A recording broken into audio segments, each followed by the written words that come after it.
सानो सानो घर छ मेरो। हेलो एभ्रिवान गाइसहरू सबैजनालाई नमस्ते छ हौ। आज थोरै चाहिँ नि यसो घुमघाम थोरै भ्लग बनाऊ भनेर हो।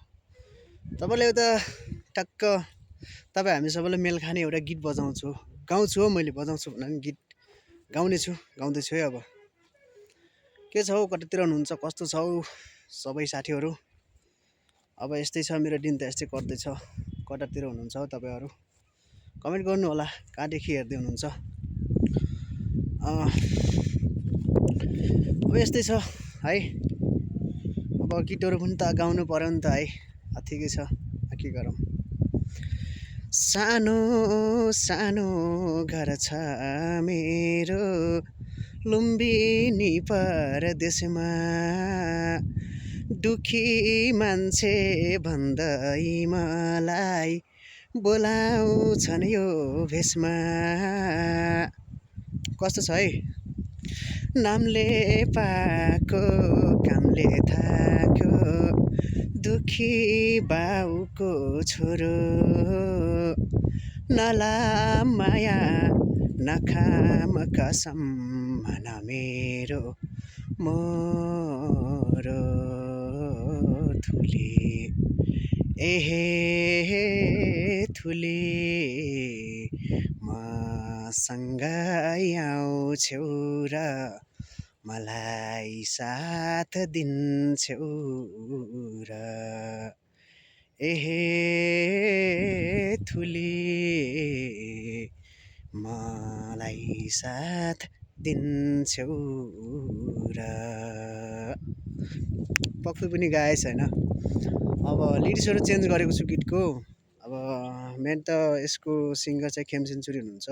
यो गीत चाहिँ मेनली चाहिँ जो साना जात भनिने, अब हुन त हामी बाहुन क्षेत्रको लागि हामी पनि थोरै सानै हौँ, तर यथार्थमा हामी नेपाली हौँ, मानवता हौँ होइन। वर्ल्डमा सबै मानवता भन्दा ठुलो जाति केही छैन। मानवता जस्तो विद्वान बुद्धिमान होइन, सरल अनि शान्त कोही पनि छैन। सबै कुरो होइन, सबै फिल्डहरूमा सबै इमेजिन गर्न सक्ने, सबै कुरा पोसिबल बनाउने भनेकै मानव जातिले हो होइन। तैपनि अब यो पुरानो रीतिथिति अनुसार साना जाति भनिने एउटा भन्दै गर्दाखेरि होइन, अब रुकुममा एउटा हो कि कुन देश भन्दा पनि जिल्लामा घटना घटेको थियो। त्यही घटनालाई आधारित बनाएको गीत, गाइएको गीत थियो एउटा खेम सेन्चुरीबाट। अब त्यो चाहिँ अब त्यही ठ्याक्कै त्यही शब्दहरू नगाउँ, थोरै आफूसित मेल खाने शब्दहरू राखौँ भनेर हो है। त्यस्तो नेगेटिभ नसोच्नु होला कसैले पनि, इन्जोय पक्कै पनि गर्नुभयो होला सबैले।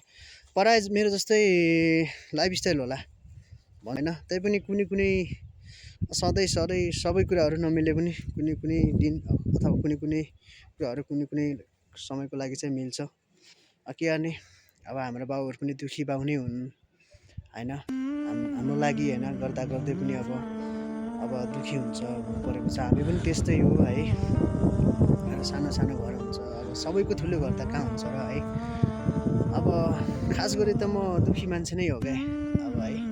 न रूप भएको न रङ्ग भएको होइन। रूप रङ्गले केही पनि गर्दैन, तर एक्चुअलदेखि नै हेरिने भनेकै रूप रङ्ग हो जब त है। तर गहिराइमा चाहिँ त्यो खासै काम नगर्ला, त्यो आफ्नो ठाउँमा होला, व्यक्ति विशेषमा भर पर्छ होला। अब यस्तै छ दिनहरू पनि होइन। अब के भन्नु र, ल